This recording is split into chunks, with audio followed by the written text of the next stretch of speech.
Hola, bienvenidos y bienvenidas a Pensamiento Crítico a través de Utopía Comunicaciones. Este espacio está destinado a construir ideas, conceptos, propuestas críticas y recabar imágenes, voces y miradas de todos los lados para entender, para comprender la realidad de Ecuador y del mundo. Saludo y doy la bienvenida a mi invitado de hoy, al doctor Basilio Gutiérrez. Él es embajador de la República de Cuba. Embajador, gracias por estar aquí, por hacer un espacio en su agenda para visitarnos. ¿Cómo ha pasado? Bienvenido. Bueno, muchas gracias, Fernando.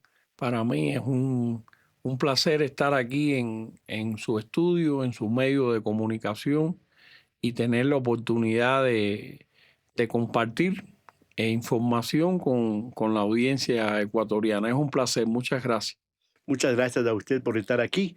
Bueno, queremos recabar de una fuente oficial, de un funcionario del Servicio Exterior cubano, para saber qué pasa ahora mismo, cuál es la realidad de Cuba después de 67 años de la revolución. Todos recordamos aquel 1 de enero de 1959, pero también hay que decir, son 65 años del bloqueo de los Estados Unidos. Cuéntenos, por favor, embajador, usted que recibe información directa de su presidente, el señor Miguel Canel, Díaz Canel, que recibe información, me imagino, de sus familiares, de sus amigos, de su cancillería. ¿Qué está pasando hoy día en su país, en la República de Cuba? Bueno, yo creo que es una pregunta muy importante. Eh, Creo que debemos mirar algunos antecedentes. La Revolución Cubana triunfó el 1 de enero de 1959. Hasta ese momento, Cuba era prácticamente una neocolonia yanqui.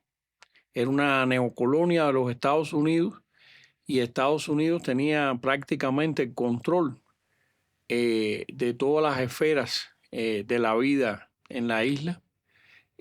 Como usted recordará, Cuba fue el último país de América Latina que se independizó del colonialismo español.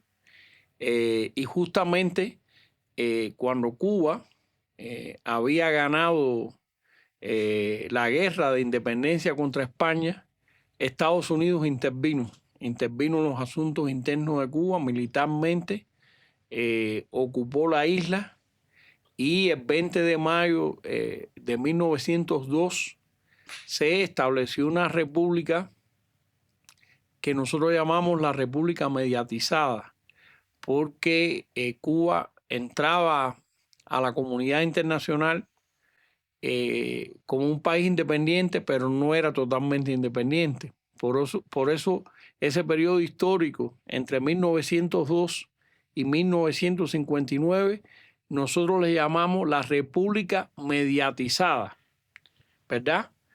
Y con el triunfo de los rebeldes, de los barbudos de la Sierra Maestra, como se conoce, dirigido por Fidel Castro, Cuba por primera vez fue totalmente independiente, porque hasta ese momento era primero colonia de España y luego una neocolonia de Estados Unidos. Y hay que decir que desde ese momento hasta el día de hoy, la mayoría del pueblo cubano ha apoyado ese camino.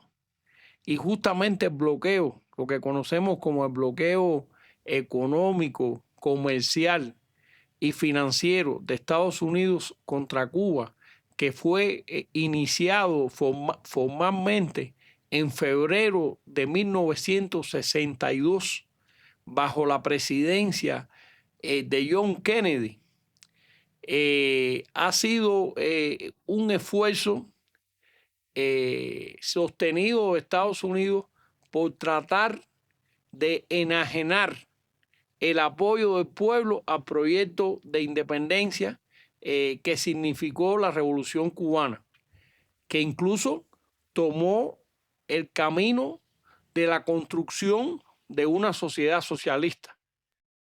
Embajador, muy interesante la contextualización.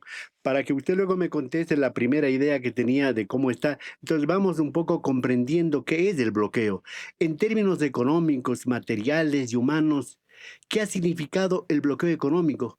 ¿Cómo se ha manifestado ese bloqueo? ¿Y cómo se puede graficarlo realmente el bloqueo? Porque mucha gente, muchos jóvenes que ahora mismo nos estarán escuchando, no tienen un contexto, no saben la realidad del bloqueo y qué significa el bloqueo. No es una palabra simple y conlleva un sinnúmero de significados.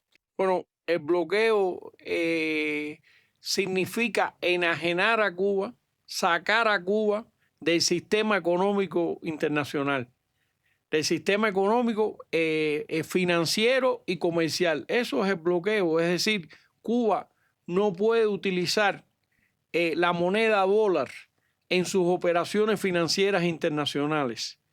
Cuba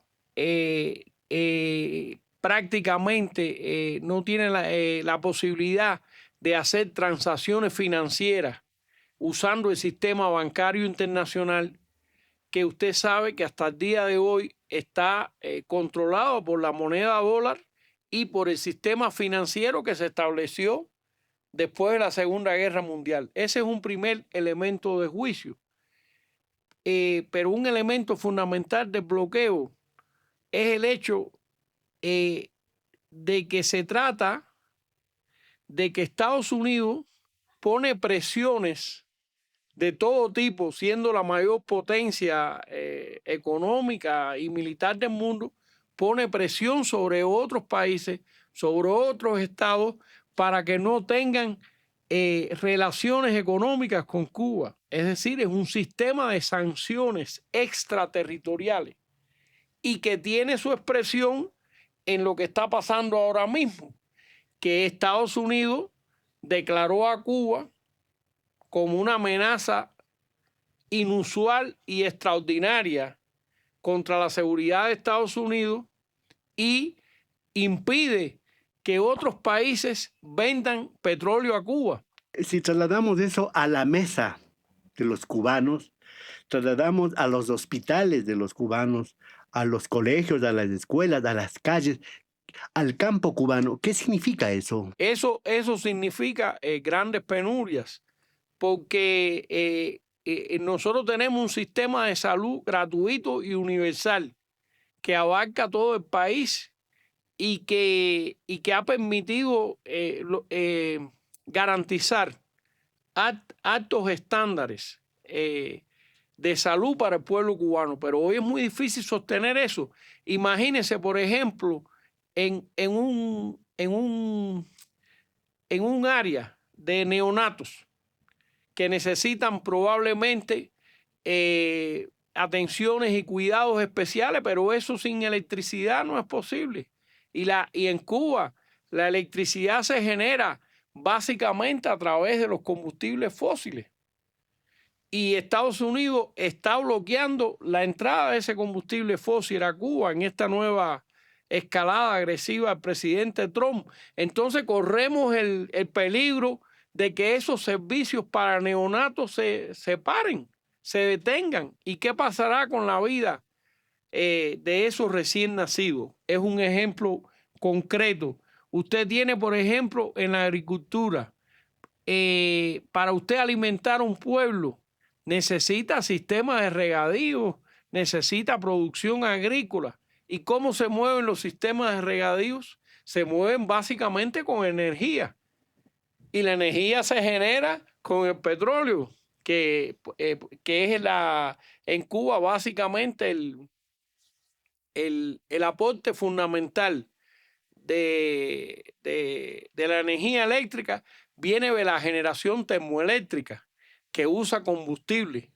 Cuba produce aproximadamente el 40% de sus necesidades de crudo y de gas acompañante, pero hay un 60% que no cubre. Y ese 60% Cuba lo importa. En los últimos tiempos importábamos básicamente de Venezuela, ¿verdad? Pero luego que se produjo el secuestro del presidente Nicolás Maduro y la intervención de Estados Unidos en los asuntos internos de Venezuela, no ha llegado hace 2 meses petróleo venezolano a Cuba. Después México se convirtió de alguna manera en una fuente alternativa de suministro de combustible, pero en esta reciente proclama del presidente Trump ha dicho que el país que le venda combustible a Cuba tendrá que enfrentar sanciones comerciales de pagar 30% de aranceles por sus productos económicos. Y lógicamente México no ha dicho su presidenta que puede ayudar humanitariamente a Cuba, pero que ahora mismo no está en capacidad de seguir suministrando petróleo a Cuba. Frente a esa falta de petróleo, Sí, para cubrir el 60% de la demanda, correcto. ¿Qué falta? ¿cuál es la situación ahora? Repito, en estos momentos el suministro de energía eléctrica a la fábrica, a la agricultura, a los hogares está deprimido y hay grandes apagones, a veces de 15 horas de apagones, porque prácticamente estamos haciendo funcionar el sistema eléctrico con nuestro crudo nacional, me explico, con nuestra reserva nacional, pero eso no alcanza para poder completar la demanda eléctrica completa. Cuba ha instalado energía solar y está en un programa muy agresivo de instalación de energía solar, pero eso todavía no es suficiente. El año pasado hicimos un gran esfuerzo, instalamos más de 1.000 megawatts de potencia de energía solar.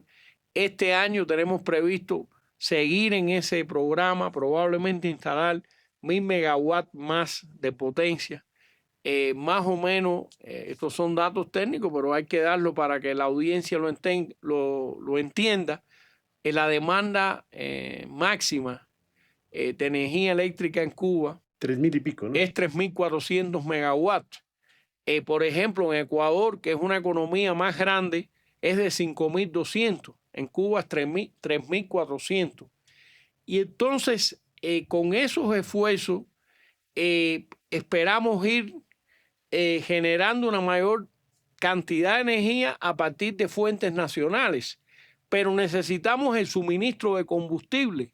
Lo que está haciendo Estados Unidos es ilegal, viola el derecho internacional, porque Cuba no está en guerra con ningún país, no amenaza a ningún país. Parece una broma de mal gusto decir que Cuba es una amenaza para la seguridad nacional de Estados Unidos. Efectivamente está a 90 millas de los Estados Unidos, tiene una población de más de 11 millones y pico de personas. 11 millones, sí. No tiene la capacidad nuclear, económica, bélica que tiene Estados Unidos y sin embargo pues dice que es una amenaza grave. Embajador, si esta dinámica persiste, los países por miedo a las sanciones arancelarias no suministran, como el caso de México, por ejemplo. No sé si Rusia vaya a suministrar. ¿Qué va a pasar en Cuba? O sea, si estamos llegando a un momento de hambruna, se dice, estamos llegando a un momento de que se busca no una invasión típica militar, sino por otros medios como se hizo en Gaza, por ejemplo, que haya una implosión en Cuba. Bueno, realmente lo que busca Estados Unidos es que haya una implosión en Cuba. Y lo que busca es que el pueblo cubano deje de apoyar su sistema y su gobierno y se rebele contra el gobierno. Eso es lo que están buscando, un escenario de crisis social. Me explico. Ojo, que nunca han renunciado a la opción militar, lo que dicen que es muy costosa. Por eso es que no lo aplican. ¿Me explico? Es decir, siempre ha estado sobre la mesa tratar de destruir la revolución cubana por la fuerza, pero ellos entienden de que eso es muy costoso y acuden a este carácter extraterritorial y criminal del bloqueo Lógicamente, hay que decirlo, la mayoría de los países hoy no tienen la capacidad o no quieren retar a los Estados Unidos, pero Cuba va a insistir. El propio carácter socialista de la sociedad nuestra nos permite tener un nivel alto de resiliencia, como se dice hoy. Y Esa resistencia podrá ser igual o mayor al periodo especial de los años 90 para bueno, poder resistir. bueno, yo pensaría que debe incluso ser mayor, o en el mejor de los casos es comparable, porque en aquel momento prácticamente nos quedamos aislados del mundo porque nuestro comercio, nuestras relaciones económicas era fundamentalmente con la Unión Soviética y el campo socialista, y en un periodo de tiempo muy corto aquello se terminó y nosotros desarrollamos la capacidad de seguir adelante con nuestro proyecto. Eso ocurrió hace 30 años. Hoy el mundo es otro, las condiciones de Cuba son otras, pero sí, definitivamente Cuba sí tiene la capacidad de resistir, es decir, no nos vamos a rendir, pero lógicamente el costo, los sacrificios que tiene que hacer nuestro pueblo son muy altos, y además es injustificable esa agresión, querido Fernando. No tiene un sustento. Nosotros pensamos que el mundo también se va a rebelar contra esa injusticia. Estamos seguros de eso, estamos seguros, y nosotros no renunciamos a nuestro derecho a recibir petróleo, que además lo pagamos, lo compramos, como tampoco renunciamos a nuestro derecho de aumentar la producción nacional energética de Cuba, ya sea la producción de petróleo, la producción de gas, aumentar la generación de energía eléctrica a partir de fuentes renovables de energía, como puede ser la energía solar o la energía eólica. Pero nosotros estamos convencidos que sí vamos a salir de esta difícil situación. No solo con el apoyo del mundo también, porque hay que decir, sí, A eso iba yo. Estamos hablando este día con el señor Basilio Gutiérrez, él es embajador de la República de Cuba. Cuba, en sus 67 años de revolución, ha sido un ejemplo y un símbolo de la solidaridad mundial, ¿verdad? Porque yo creo que todos los países del mundo habrán recibido a un médico cubano, a un deportista cubano, a alguien de educación cubana que ha aportado a esos países. Ecuador mismo tiene varios miles de médicos que se formaron en la Escuela de Medicina de Cuba. ¿Qué esperan ustedes del mundo internacional? ¿Qué esperan ustedes de la comunidad internacional en este momento donde Cuba necesita la reciprocidad de esa solidaridad, de ese internacionalismo que tuvo durante todo su proceso hasta ahora? bueno, nosotros esperamos la solidaridad del mundo. Es decir, Cuba no está sola. Primero, desde el punto de vista ético, moral, desde el punto de vista del derecho internacional, la razón está de nuestra parte. Y creo yo que la inmensa mayoría de la comunidad internacional, que también, como usted dice, tiene un sentimiento de agradecimiento a Cuba, entiende perfectamente que la razón y la verdad está del lado de Cuba, y van a movilizar sus recursos y sus fuerzas para ayudar a Cuba. Cada cual, No necesariamente desde los gobiernos, puede ser desde los pueblos. o desde ambos inclusive, porque los gobiernos también pueden apoyarnos políticamente, y hay antecedentes. Cada año se vota una resolución en Naciones Unidas contra el bloqueo, y la inmensa mayoría de la comunidad internacional reconoce que es una política injusta. ¿Me explico? Y los gobiernos también pueden apoyar, cada uno de su dimensión, como le contaba. Ahora mismo México no está suministrando petróleo a Cuba por estas amenazas de Estados Unidos, pero sin embargo México sí ha suministrado ayuda humanitaria a Cuba. Acaba de suministrar 800 toneladas de ayuda y están planificando nuevos envíos.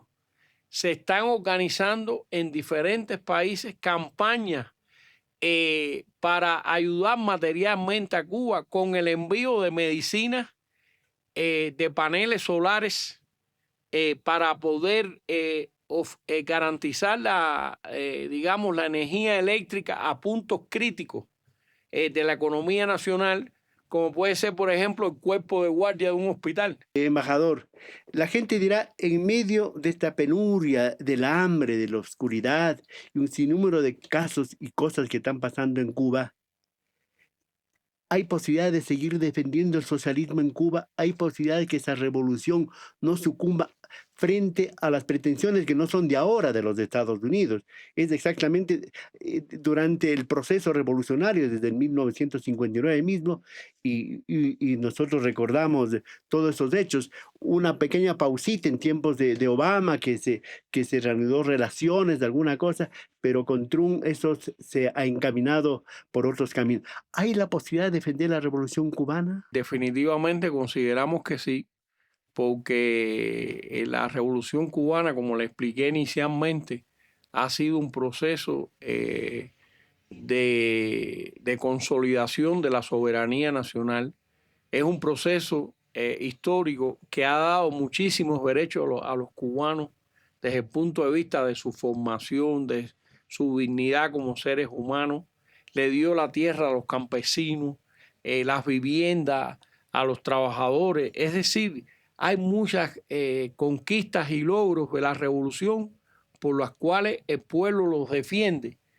Ojo, no quiero decir que el proceso revolucionario cubano sea perfecto. Hay muchas cosas que nosotros tenemos que superar, que nosotros tenemos que mejorar, que no dependen ni siquiera de este bloqueo criminal.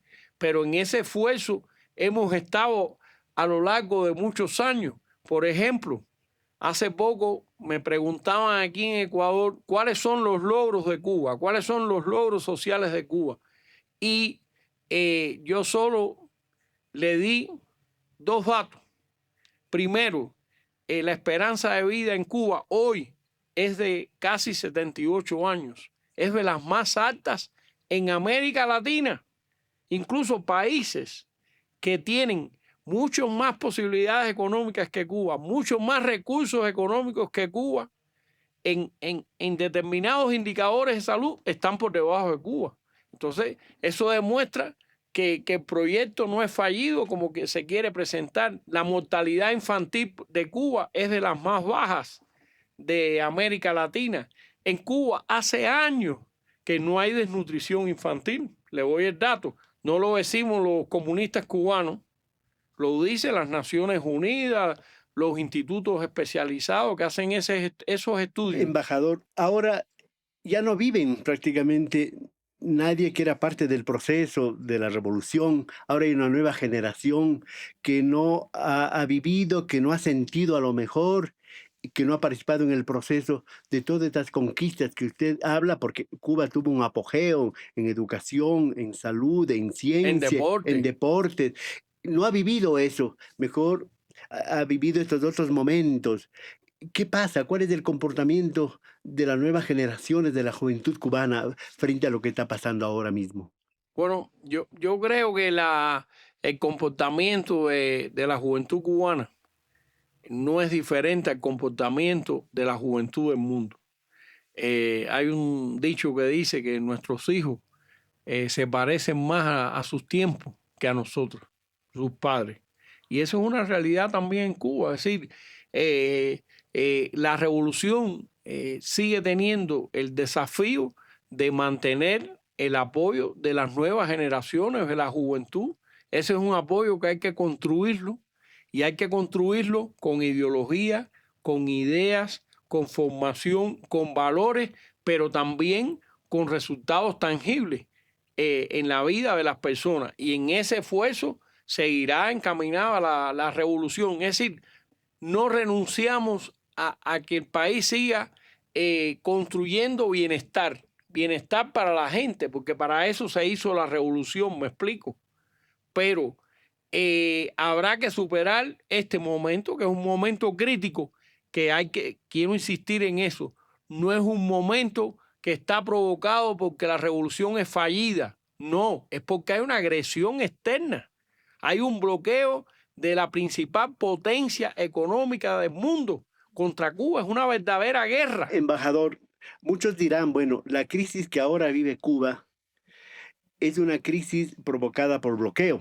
de 65 años, pero también por las coyunturas y realidades mundiales.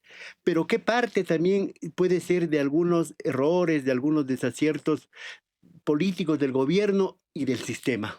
A ver, en Cuba somos bastante críticos de la realidad nuestra y yo creo que un proyecto, el hecho de que el proyecto eh, ha superado los 67 años y sigue ahí el proyecto y sigue con intenciones de seguir adelante y con voluntad de la gente por hacer eso, demuestra que ha habido una capacidad de rectificar errores propios. Me explico.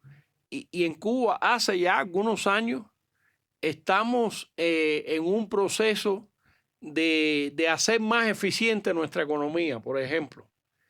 Y ese proceso de una mayor eficiencia de la economía ha permitido diversificar la economía cubana, ¿sí? Y también descentralizarla, porque en un periodo histórico determinado la economía cubana era muy centralizada.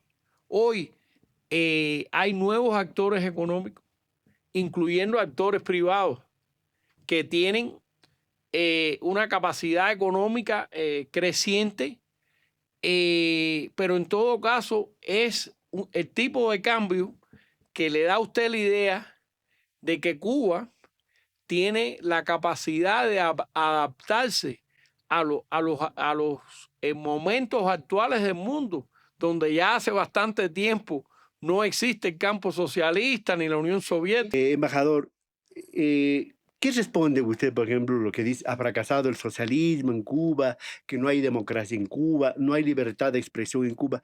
¿Qué responde usted eso al gobierno del señor Trump y a un cubano que más parece ser el moderno Posada Carriles del señor Rubio?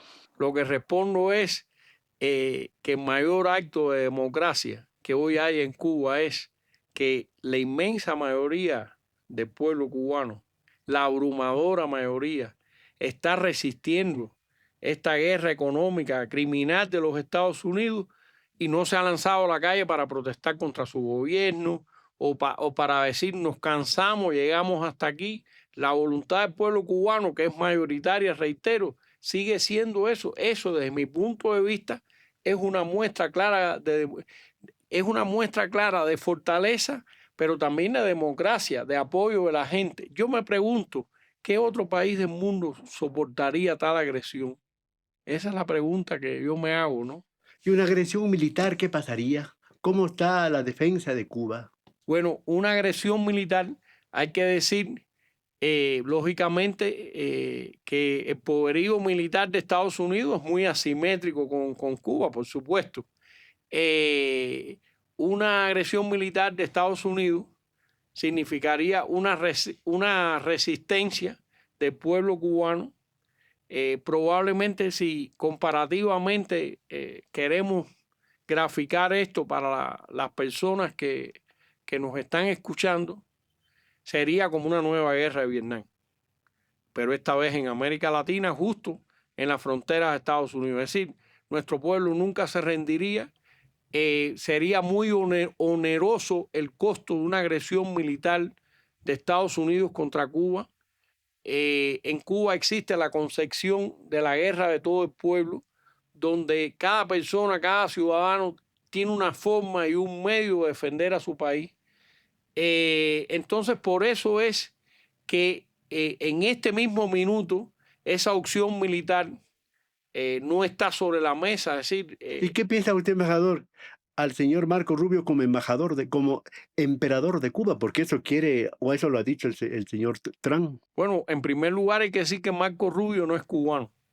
Marco Rubio es hijo de cubanos que emigraron a los Estados Unidos Antes de la revolución. antes de la revolución, en los años 50, por razones económicas, no fue por razones políticas esencialmente. Para nosotros Marco Rubio es un ciudadano más de Estados Unidos. Pero que le tienen cono, le tienen resentimiento, le tienen Bueno, odio a Cuba. eso ¿Por qué? porque le tienen cono y le tienen resentimiento porque él ha hecho su carrera política bajo la sombra de lo que nosotros llamamos la mafia cubano-americana, que es un pequeño grupo de influencia, de presión establecido en Miami, en la Florida, y que tiene una presencia importante en la política norteamericana, Claro, Cuba ha sido... que incluye varios congresistas, y bajo esa sombra es que Marco Rubio ha crecido como político, ¿me explico? Muy bien, vamos terminando la parte esta. Sí. Y yo quiero hacer una idea. ¿Cómo se imagina usted, como cubano, a Cuba sin el bloqueo? ¿Qué hubiera pasado con Cuba? ¿Cómo se imagina esa Cuba? Yo me imagino esa Cuba, por ejemplo, cómo sería hoy, en este minuto, en los últimos, en la historia de los Juegos Olímpicos, el país que más medallas ha ganado es Cuba, incluso más que Brasil. ¿Cómo sería si no hubiese bloqueo? Bueno, hubiésemos ganado más medallas, los resultados de salud serían superiores.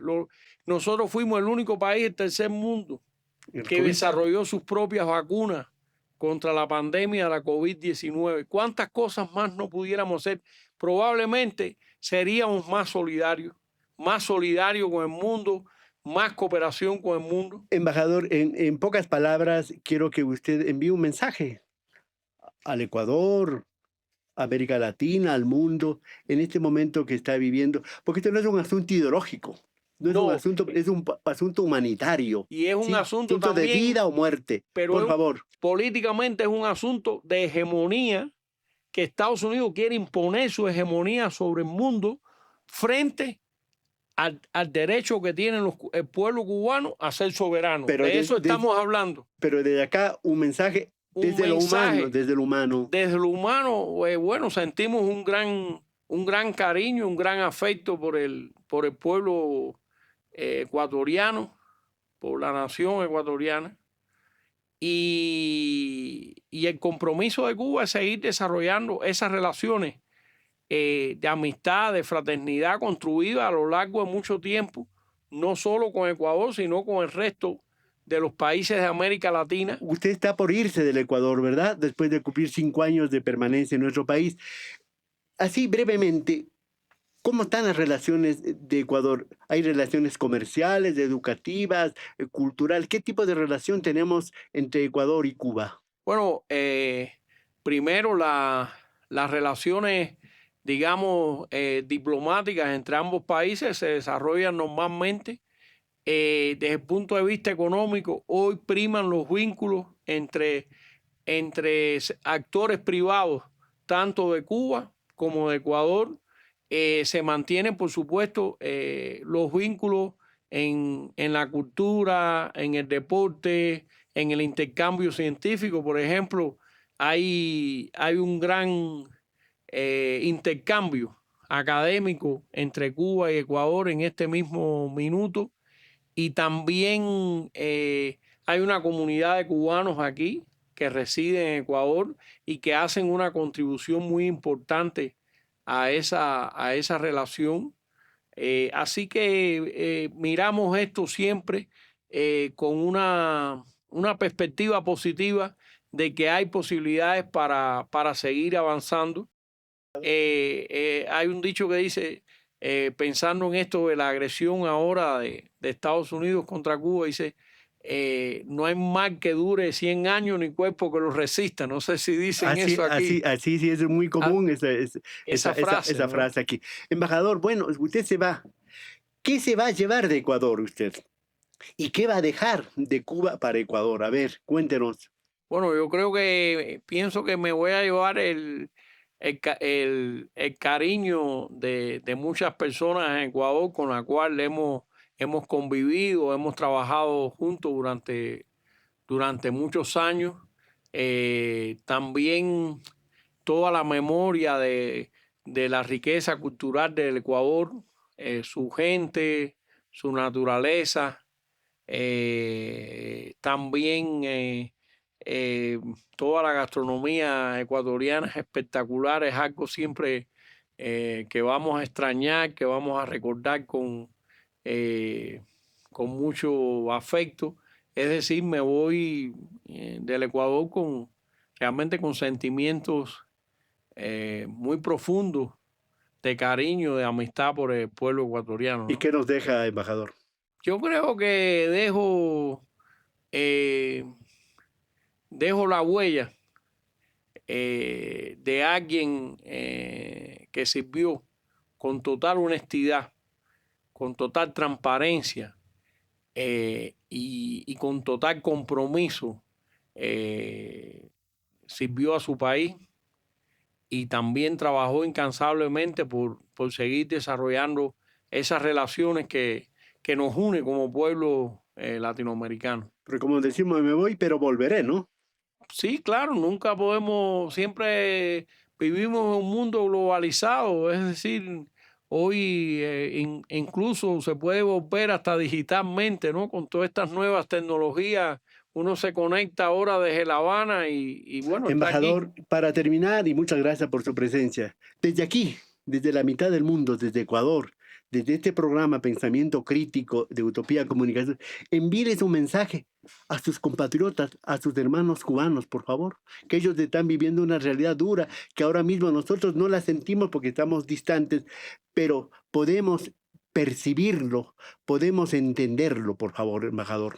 Bueno, realmente mi mensaje es un mensaje de solidaridad, de aliento, de acompañamiento, pero también de certezas, de seguridad que Cuba prevalecerá y de que seremos capaces, las cubanas y los cubanos juntos, de superar este momento difícil, repito, eh, que es resultado de una guerra económica de la principal potencia del mundo, pero que Cuba tiene muchas fuerzas internas para superar este momento, porque nos asiste la razón, nos asiste la verdad, y continuaremos con nuestro camino en la lucha por construir un país mejor, eh, como decía José Martí, una patria con todos y todas. Muy bien, puedo decirlo que los de los años 60, la generación de los 50 y 60, somos hijos de la Revolución Cubana, ¿sí? En América Latina y el mundo, porque este proceso, este gesto que concluyó el 1 de enero de 1959, fue un emblema para toda América Latina y para el mundo. Y ahora la idea es que no sea el hambre orquestada desde una potencia la que destruya todo eso y que Cuba, dentro de sus propias atribuciones, dentro de sus propias posibilidades, corrija lo que tenga que corregir y que siga avanzando ese pueblo sin ser sojuzgado, sin ser pisoteado y sin que su soberanía y su autonomía sean dejadas de lado. Embajador, muchas gracias. Agradezco al embajador Basilio Gutiérrez. Él es diplomático de la República de Cuba, quien ha estado aquí en Pensamiento Crítico y que nos anuncia que el próximo mes, probablemente en marzo, ya se irá del Ecuador, vendrá otro embajador, pero lo lleva en su corazón y su mente a nuestro país. Nosotros aquí Pensamiento Crítico le agradece por haber hecho este esfuerzo de venir acá y haber hecho un espacio en su agenda. Embajador, muy amable, hasta siempre. Muchas gracias a usted, Fernando. Fue un placer. Muchas gracias. Señoras y señores, gracias. Espero que compartan este diálogo, que nos den un like, que se suscriban y que comenten, por supuesto, porque nuestra intención es hacer pensamiento crítico, dar cabida y apertura a todos los pensamientos, a todas las verdades y a todas las voces. Señoras y señores, hasta la próxima.